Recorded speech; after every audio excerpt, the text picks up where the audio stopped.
Hi, it's Rob Berger, author of Retire Before Mom and Dad. This video covers chapter 22 of the book, and what we're going to do, we're going to look at two approaches to investing that I describe in the book that are really simple. They're simple to understand, and just as importantly, they're simple to execute. The first is what's called a target date retirement fund.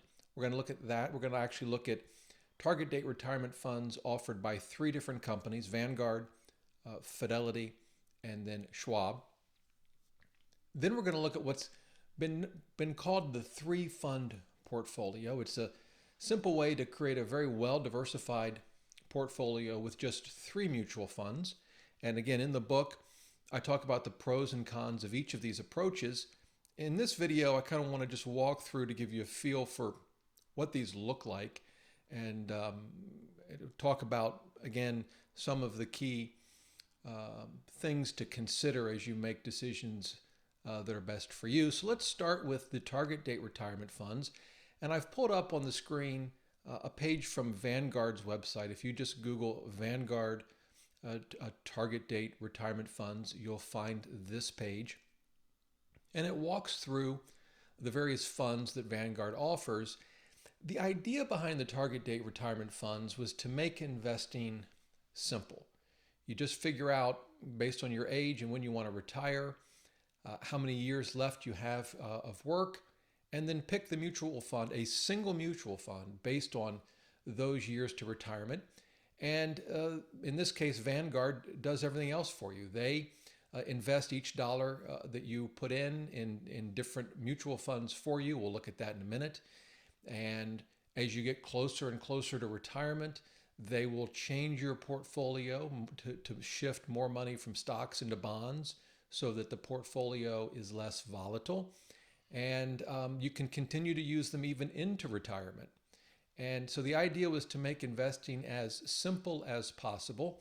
And so with Vanguard, we can take a look now on their website. We can just pick how many years we have to retirement. And for example, let's assume we've got roughly 30 years to retirement. That would mean, if we were following a traditional plan, that we were born somewhere between 1983 and 1987. And so what Vanguard would recommend is what it calls its Target Retirement 2050 fund. So I'm recording this video in 2019. So 30 years from now is approximately 2050. As I think I mentioned in the book, target date retirement funds tend to go in 5-year increments, as you can see here with Vanguard. And so let's just take a look at this 2050 fund. Here's an overview. It shows you its returns year to date, 11.22%. Their 1-year return, 3, 5, and 10, and then since inception, which is 2006. It also gives you a sense of their asset allocation. So for someone 30 years away from retirement, Vanguard recommends approximately 90% in stocks and 10% in bonds. And then down here, they give you a tool that shows you how that allocation will change over time. As you get closer and closer to retirement, the money you have invested in this fund will change. And we can see the numbers shifting. Stocks are going lower and the amount in bonds is going higher. And if we go all the way over to retirement, if it'll let me, here we go, you can see that we've got about, 50% roughly in stocks, split between US and international stocks, and then the rest in bonds of some kind or another. And I apologize that keeps going off the screen. It only stays up for a few seconds. But that's sort of a traditional standard approach for target date retirement funds. And as you get closer to retirement, the portfolio shifts to a more conservative strategy. Now here, let's take a quick look at holdings. And this shows you the actual mutual funds that Vanguard invests in. So this is what some will call a fund of funds. You're only investing in one mutual fund, the Vanguard 2050 fund in this example. What Vanguard then does is take every dollar you invest and divide it into 4 different Vanguard mutual funds. And you can see them here. The total stock market index fund, which if you finished reading the book, you know what that means. And it's a U.S. Based fund, meaning it invests in companies headquartered in the United States. About 55% of your investment in the 2050 fund would go into this mutual fund. About 35% would go into a total international stock index fund. And then roughly 10% into two bond funds, one a U.S. bond fund and one an international bond fund. And so that shows you exactly what they're going to invest in for you. And then we can take a look at fees. We know how important that is. 0.15%. So that's 15 basis points, right? That's 15 bips. So it's 0.15 of 1% is a reasonable fee. We always want to keep it as low as possible. There are some that are even lower than that, but Vanguard tends to have, if not the lowest fees, certainly very low fees, and this is a perfect example. And there are no purchase fees like load fees. There are no back-end load fees if you sell. And the minimum investment is $1,000. If you have this fund inside your 401k, there shouldn't be any minimum investment. But if you wanted to open it up, say in an IRA with Vanguard, the minimum investment would be $1,000. And that really, in just a matter of a few minutes, you can get everything you need to know about a target date retirement fund. And we can look at others. Perhaps you've got 45 years before you retire. We can look at holdings. And actually, let's look at it here. Still about the same allocation of stocks to bonds. They haven't changed it much, even though you've got more time to retirement. I think Vanguard generally kind of sees a 90% stock, 10% bond portfolio as being sort of the riskiest it wants to use.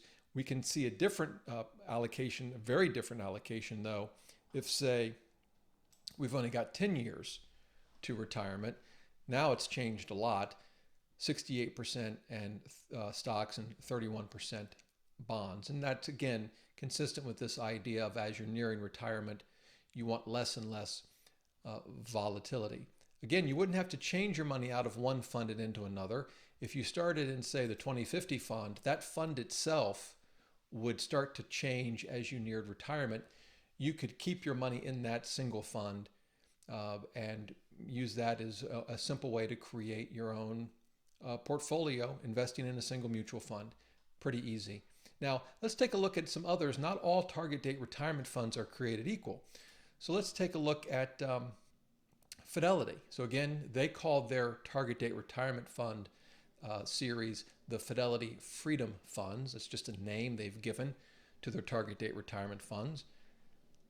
Let's assume, like we did with Vanguard, that we've got 30 years to retire.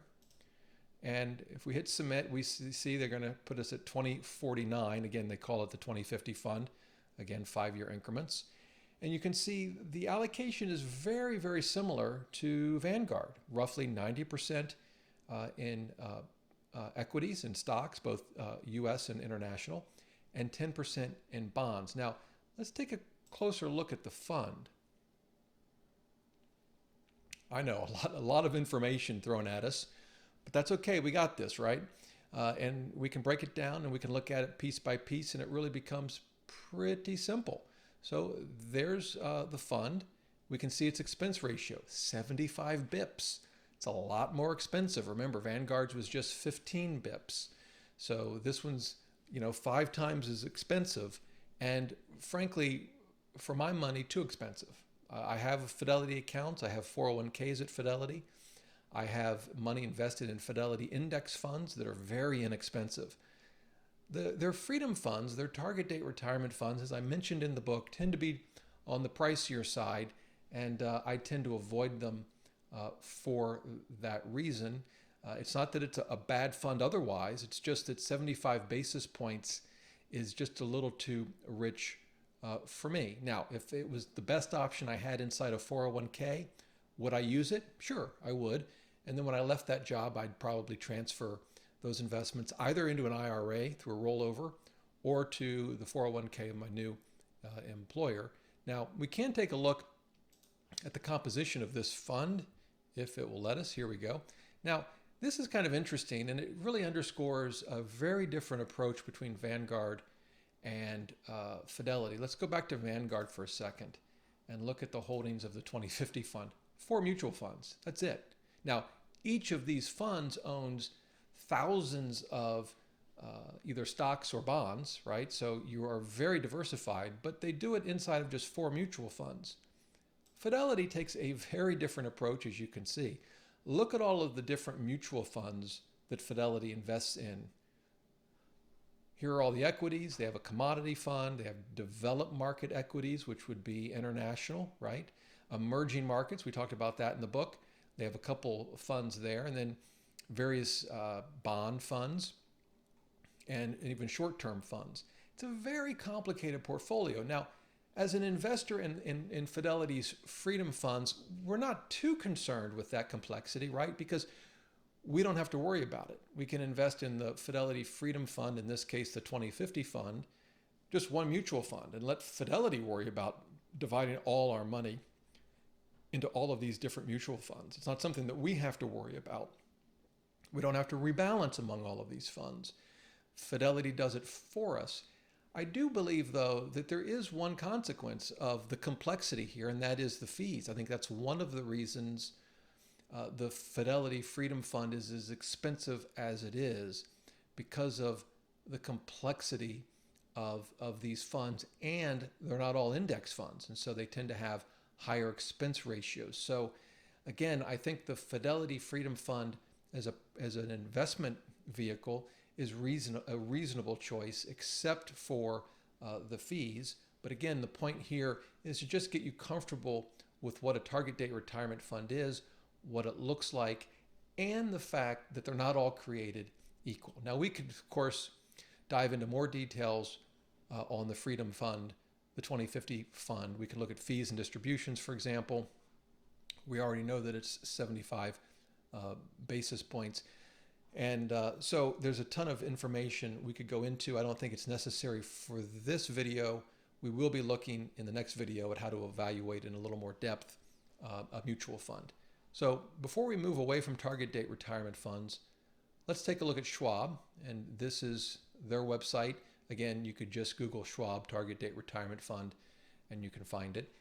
And they do something somewhat similar to Fidelity. They have this sliding scale where it can show years to retirement. Here it's 45 years before you retire, and you can actually go dial it to your retirement date, and it shows you the change. And then as you go into retirement, it gets even more conservative. Personally, I think an investment portfolio at retirement of 40% stocks, 60% bonds and cash is too conservative. I would probably prefer 60-40. And in fact, I believe that's what Vanguard uses. Let's take a look at their 2020 fund. And so they're about 50-50, just a tad over 50% in stocks and just a tad under 50% in bonds. Schwab's view is a little more conservative, 40% stocks, 60% bonds. Of course, as I mentioned in the book, if you were to retire today and you wanted a target date retirement fund, you don't have to choose the 2020 fund. You could choose the fund that mirrors the allocation you want, even if it's the 2030 fund. As I mentioned in the book, the target date retirement police aren't going to come arrest you because you pick a fund that has a name that doesn't correspond to your actual year of retirement. And so, again, their funds work very similar to Fidelity and Vanguard. And they use, as you can see, index funds, and we have examples down here. Let's take a quick look at the 2050 fund just so we can compare a similar fund to what we looked at with Vanguard and Fidelity. The first thing I notice here is the net expense ratio. It's just 8 bips. This is actually less expensive than Vanguard's fund. In fact, about half the cost. Again, Vanguard was 15 bips, a very reasonable fee. But Schwab's even less, just 8 bips. And if we look at the mutual fund, again, we get very similar information that we saw with the previous ones. One thing to note here, You see how it says gross expense ratio is 13 bips and the net expense ratio is 8 bips? What's up with that? Well, let's see if they give you an explanation here. Right. So the idea of a net expense ratio is this. In some cases, mutual funds will have I guess the right, if you will, to charge you a higher expense ratio, in this case 13 bips. But for the time anyway, they've decided to waive some of those expenses. And so the result is what they call a net expense ratio. So in this case, this is what you're actually going to pay. I guess in theory, you would want to keep an eye on the mutual fund, because they could at some point decide not to waive all those fees and increase the cost, in this case up to 13 bips. I've never actually had that happen, but I point that out in case you see this. You'll run into it. It's not at all uncommon, and it'll help you understand the difference. So again, 8 bips, very inexpensive. We've looked at the portfolio at a high level, but we can dive into more detail, and it shows you everything from the geography. 67% of the investments come from North America, 15% from Europe, 14% from Asia, and so on. It gives you information about everything from the duration of the bond portfolio, 5 years. We know that from the book. That's sort of an intermediate term bond duration. And here you can see the country breakdown, and again you can see the specific holdings in the fund. So this one perhaps not as complicated as Fidelity's, but perhaps a tad more complicated than Vanguard's. But again, these are target date retirement funds, so we're simply investing in one fund, and the mutual fund companies are doing all of the work. The good news here with Schwab is that it's only 8 basis points, very, very inexpensive. So that's target date retirement funds from 3 mutual fund companies. There are certainly others. I think they are a reasonable approach to investing, so long as you can find one that has low expenses. I think Vanguard and Schwab are 2 examples of that. Now, for the 3 fund portfolio, recall that it's really simple. It's an index fund that covers U.S.-based companies, stocks, U.S.-based stock fund, an international stock fund, and then a bond fund, right? And one approach is to simply put 1/3 of your money in each. That would give you a asset allocation of approximately, not quite 70% in stocks and 30% in bonds. But of course, you can change that. You don't have to put an equal amount in each if you want higher exposure to stocks, for example, or perhaps you want less exposure to stocks. The thing I want to show you in this video is an excellent website, the Bogleheads. I mentioned it in the book, named after Jack Bogle, the founder of Vanguard, who recently passed away.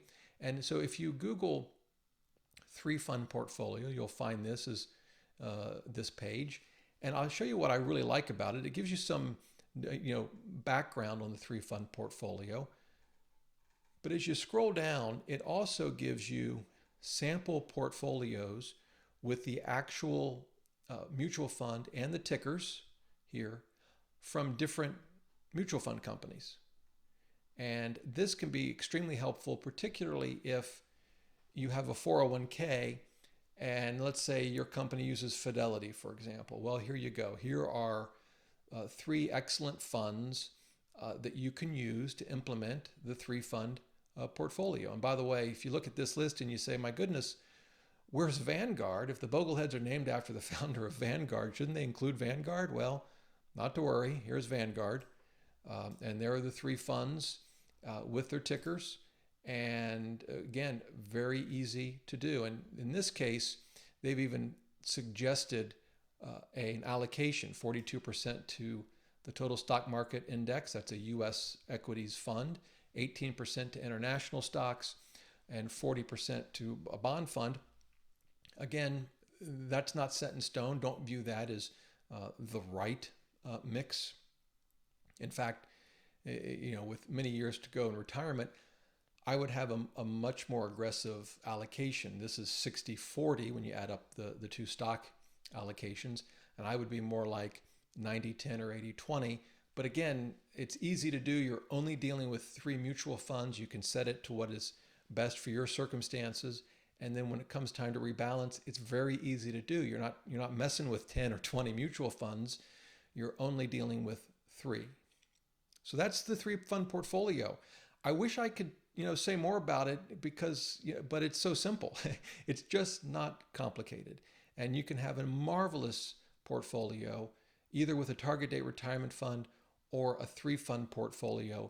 Very simple to do. Now, what I'm going to do in the next video is actually dive into one of these mutual funds and look at it through a couple of tools, including Morningstar, so that you're able to evaluate any mutual fund, including funds that you may have in your 401k, to get the information you need to make smart investing decisions.